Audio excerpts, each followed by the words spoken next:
અંકલેશ્વર સહિત આસપાસના વિસ્તારમાં પડી રહેલા અનરાધાર વરસાદ વચ્ચે જૂના નેશનલ હાઈવે નંબર 8 પર સતત બીજા દિવસે પણ માર્ગ પર જળબંબાકારની સ્થિતિ સર્જાઈ છે।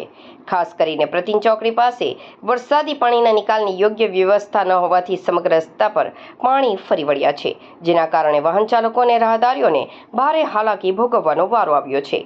તંત્રની ઘોર બેદરકારી અને નિષ્ક્રિયતા વચ્ચે આજે એક પ્રેરણાદાયી અને ચોંકાવનારો કિસ્સો સામે આવ્યો છે। પ્રતિન ચોકડી પાસે પાણીનો નિકાલ અટકી જતા રસ્તા પરથી પસાર થવું મુશ્કેલ બની ગયું હતું। આ જોઈને તંત્રની રાહ જોયા વગર એક રિક્ષા ચાલકે માનવતા અને હિંમત દાખવી હતી। રિક્ષા ચાલક પોતે ઢીચણસમાં પાણીમાં ઉતર્યો હતો અને પાણીના નિકાલના નડતરરૂપ કચરો દૂર કરી નિકાલ શરૂ કર્યો હતો। સ્થાનિકોમાં ભારે રોષ જોવા મળી રહ્યો છે કે સામાન્ય વરસાદમાં પણ પાણી ભરાઈ જાય છે અને તંત્રના અધિકારીઓ માત્ર તમાશો જુએ છે।